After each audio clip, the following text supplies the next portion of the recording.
Ready. Okay, so this is Power Mixer 8 here. This is my second time trying to record this video. Last night the battery died on me. And the reason I haven't posted any videos up lately is because I lost my cable, which is kind of funny. Except for it's not. I had to go on eBay and order a battery pack charger. Not the point though. The point is that the last regional I went to, this past weekend, September 6th, Louisville, Kentucky, I got top 8 with Burning Abyss. While this doesn't really seem like that big of an achievement, seeing how YCS Toronto is going on, but still, I've never been top 8 before at a regional, so I thought this was pretty cool for me. I was playing at table 1 for the final round, and the reason I didn't get top 4 at least was because I had a round 1 draw in the mirror match. So I want to talk about the matches after I explain the deck, the side deck, the extra deck. We'll talk about everything after that, so let's just get straight to the deck profile first, alright? So to open up, we play the 3 tour guides. It's just stable card, grabs everything. Then we got the triple Scarm, who hits graveyard, end phase, search for level 3 fiend. 99% of the time it's tour guide. We got the triple Graph, summon a guy from deck whenever he hits graveyard. We got the triple Sir, summons a guy from graveyard when he hits graveyard. Also the biggest beat stick of the Burning Abyss. The double Mathematician. I saw a lot of people not playing this on Saturday, but I still like it at mainly just for the opening play. After that, I really don't. Games 2 and 3, I would generally side a copy out. I just didn't like it past game 1, really. I feel like I still need it, but I don't want to have it. You know what I mean? It's dump Scarm, and that's like the only good play with it. Double Ryza. Jordan Bermudez. I play with him at locals, and I had to actually play him in the in the regional in the later rounds, but he recommended that I played Ryzas over Caius, and he also recommended that instead of having him in the sideboard, I have him in the main deck. So it's his advice that is the reason I played that, and I'm really glad I took his advice on that. It was a really good call. I really like these cards. They answered the Shadal matchup and the Mirror match really well. Double Veilers as lights. It's a solid negation. I didn't want to play Breakthrough Seal because honestly I'd rather just have the Veilers. I don't feel I need that much negation in here. My Chaos cards, 1 Chaos Sorcerer, 1 BLS. Simple things. When BLS hits the board, you pretty much win, and Chaos Sorcerer, just banishing like key cards like, Deneb and Satella Knights, or just, the random like Windas in Shadal's, that just wins you the game right there. As soon as you go Chaos Sorcerer, banish Winda, you're automatically in a winning position. So, spell cards, we play the triple Rank Up Magic Astral Force. I was playing 2, but then I decided to go to 3 after a lot of testing. I saw that I didn't get as much as I would like to, and that it's generally something I would like to have in my opening hand for that early play these, and I'm kind of glad I did. A lot of my matches that I thought was going to be a really bad hand were fixed whenever I drew this card, and it's like, oh, by the way, I have Pleiades, I have, Volcasaurus, I have another play. So I really did enjoy drawing these, and that's why I like it at 3. 2 was good for a little while, but then I'm like, I just have to have 3. This card I was a little bit less impressed with. I like it and all, I like Supply Squad. At no point during the day did I ever have more than 1 copy of this ever up. And while it never got me like 10 tons of pluses, it did give me the occasional draw I did need. But after game 1, I tend to side it out in favor of more Monarch support, as well as cards like Malevolent Catastrophe, which I'll go into later. Not a bad card, it's just I felt like I needed other things in the sideboard over this. This didn't feel as important because a lot of people know how to play around this, Now I'm playing double MST. I'm doing this because, again, Jordan Bermudez told me that, I didn't really have an out for Flood, for like Vanity's Emptiness or anything, so have this in the main deck and over like Forbidden Lance, which really wouldn't do much for me. So I'm kind of glad I had these because a lot of times I had to deal with like main deck Dimensional Fissure against Evil Swarms and main deck Vanity's Emptiness everywhere else, and I'm so glad I had these on me because it just, I would have lost a lot of game 1s if it wasn't for this. Allure of Darkness for draw power, and Foolish Burial essentially makes it either summon from deck, summon from graveyard, or search tour guide at end phase. Funny thing, I actually forgot to search one time after I dumped Scarm. I felt kind of like an idiot, but yeah, I was an idiot at that point. Going on to trap cards.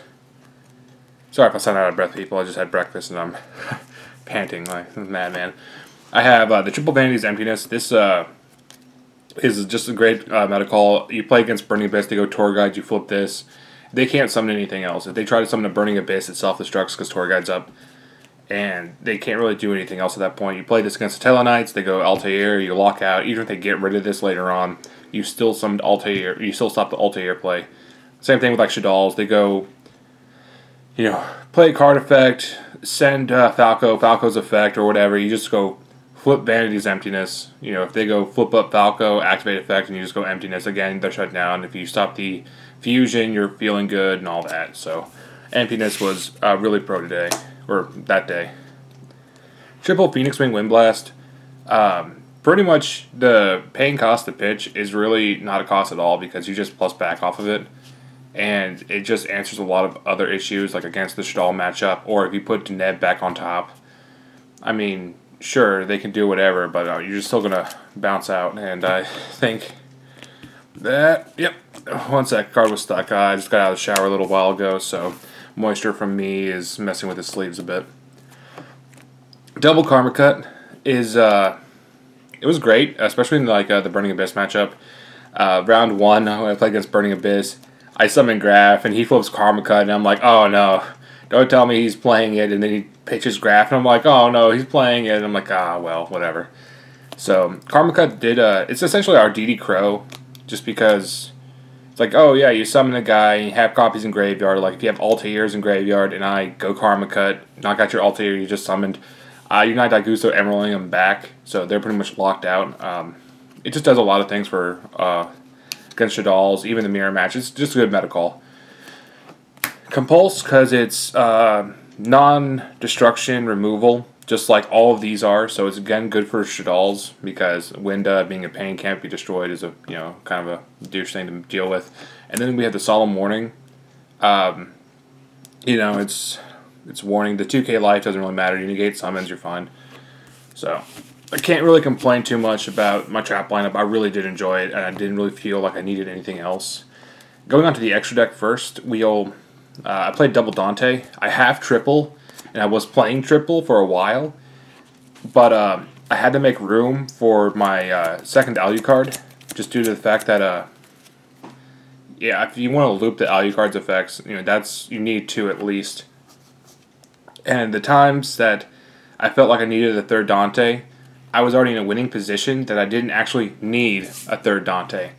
It was more like, oh, I'd like to have one, but it wasn't going to kill me not to have it. So, the double Alucard, popping back row was too good, except for when I got to the Shadal matchup, because both the Shadal decks I played were playing the artifact version, so I really was not comfortable using Alucard. So, then we play the Mechwhip Manganeer and the Grenosaurus, and these are all our rank up targets.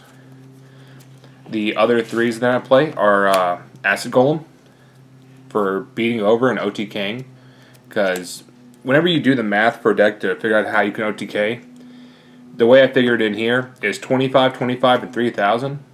Since Dante can put himself up to 25, and you play cards like Pleiades or Volcasaurus into Gaia Charger, then dropping an Acid Golem isn't actually that bad. And you realize then that you can push for massive damage pretty easily. 1 Tempo to pretty much take out 101s. Detach material from the 101 that whatever that guy they stole from you. He goes up to 22, and then you can just run over the 101. Or if you already have it up and they try to go Castell, you can knock off a material and screw them over. Or if you're playing the mirror match and they drop Acid Golem, you can go Tempo and pretty much win the game right there. The last 3 I'm playing is a Zen Maidens.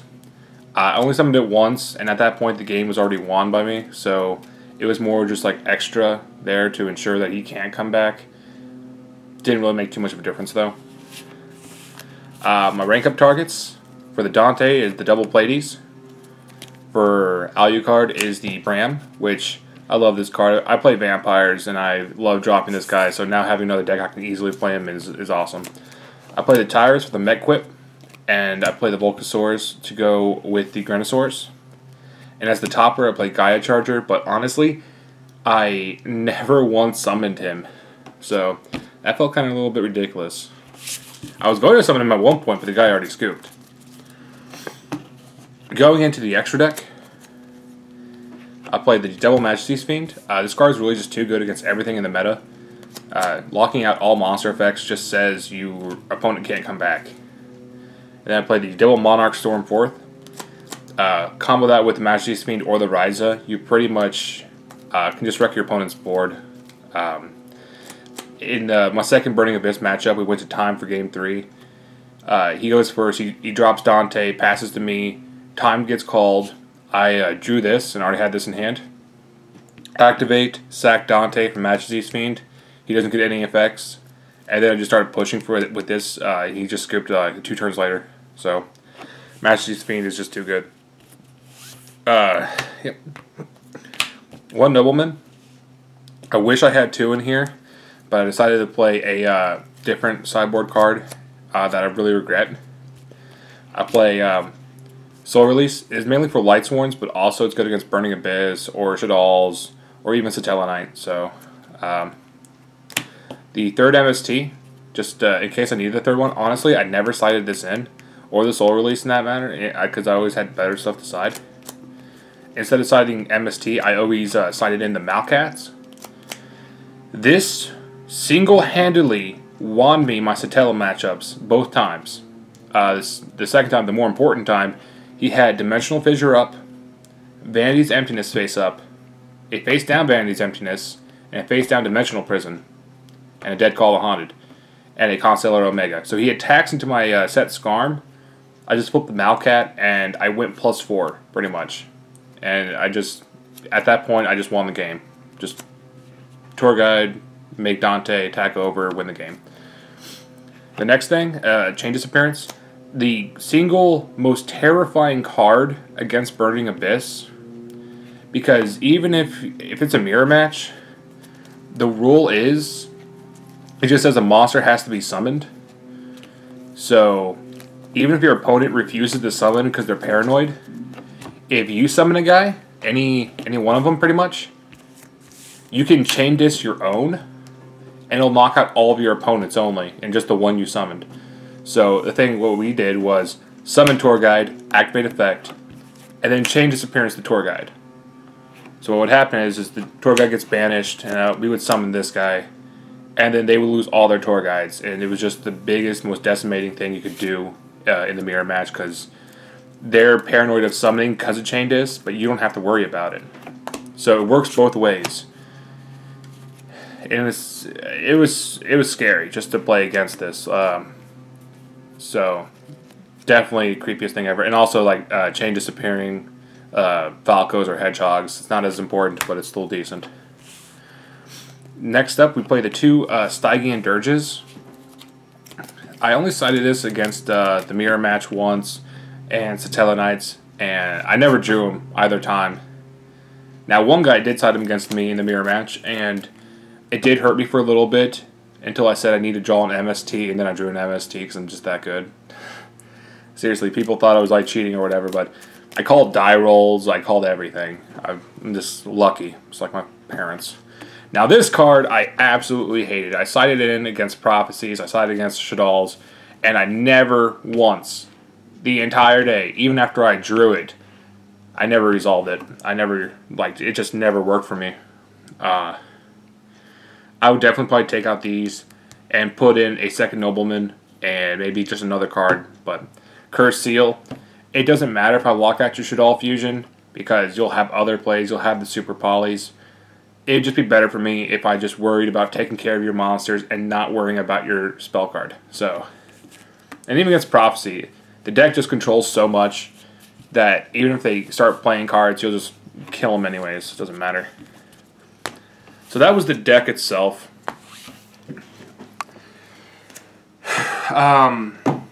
So my matchups were in no specific order. Double Burning Abyss, double Satella Knights, double Shadalls. They were both artifact Shadalls, by the way. And Evil Swarm, Prophecy, and Hat. Now the thing is, the Shadal matchups were round 8 and 9. So I didn't play any up until like the last 2 rounds. The Satella Knights were in the second half of the day. Burning Abyss was round 1 and like 5 or something like that. and the Evil Swarm and Prophecy were rounds 2 and 3. So I got the tie round 1 because I won game 1 after like a 25 minute game, and then we went to game 2, and honestly, it's just time was called, and the best I could win. But he had a good board and all that, so by him winning game 2 and already being in time, we just had a draw, which was kind of a buzzkill. After that, I didn't go back into time until my second Burning Abyss matchup, which he won game 1, and I was winning game 2, and we had about 2 minutes left on the clock. So instead of saying, well, we could continue playing out game 2 and go into time and get a tie, I see that you are going to win. You have a Pleiades up. You have this other guy up.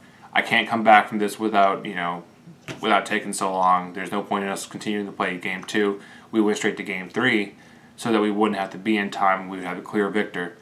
Like I was going to win, but it was going to take me at least 4 turns to do it in a lot more time than 2 minutes. And we both knew that, so we both just moved to game 3. And like I said, he opened up Dante, and then I opened up Majesty's Fiend by tributing his Dante. So really, I won that one pretty decisively then. The Satella matchup where I Malcatted for the +4 was actually against Jordan Bermudez, who told me to play the Malevolent Catastrophe, which he was kind of salty about that, but it was all in good fun. He told me to play it, and I did play it. He didn't see it coming. He forgot he told me to play that, so it just felt kind of funny. We talked, we were good, no hard feelings about that one. Besides that, once we started going to round 8, I was at table 2, and I was still XO-1 since that draw round 1. So I was kind of under a lot of pressure to just come on through and play against Jadals. And game 3, I summoned Majesty's Fiend against him and just start pushing, and he couldn't draw anything. He was drawing like Felice, things he couldn't summon, things he couldn't play. He had like Jadal Fusion. And so eventually he got a monster that he could fusion with. Attacked over Majesty's Fiend. Good on that. I draw for turn. I have a Ryza in hand.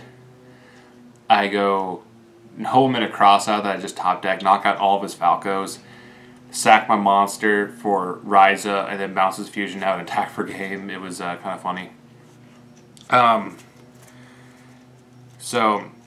And then we went to table 1 for the last round. I think his name was Chris. If you go on YouTube under Vexicus's channel, he has a deck profile of that. Game 1 and 2, I really can't remember that well. Game 3, I opened up Tour Guide, double Raycon Magic Astral Source, and some other things that didn't really matter too much.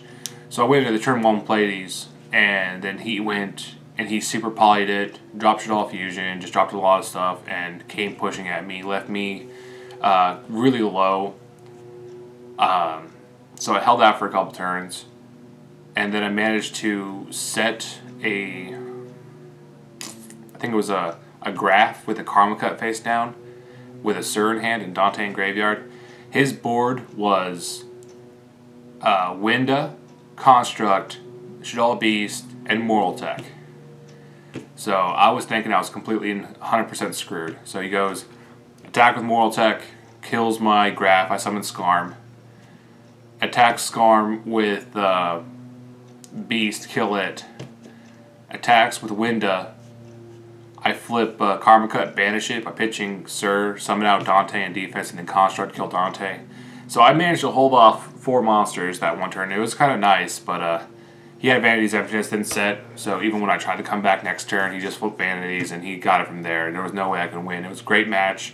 All my matches that day were actually pretty fun. I have no regrets about losing to him, because he was a good player. So that's pretty much how my day went. I went 7-1-1, like I said. Only loss being 2 Jadals, and my draw being to the mirror match, which we weren't playing slow or anything. We were playing full speed. It just takes a while. So from how many players altogether? I think they said about 287. So I got 5th place, just shy of top 4 because of the draw, which again, I don't care. I got my mat. I got my nice, cool mat. I'm happy about that. It was my first top 8. So I just, wanted to put that out there. I'm happy about it. I mean, it's no crowning achievement. I mean, it wasn't YCS Toronto top 8, but I'll take it. So YouTube, that's all. It's sorry it's been taking so long. Like I said, I lost the camera cord, so I couldn't really record anything. My camera's been dead. I just had to go on eBay and order one. So you guys take care, all right? Brad's out.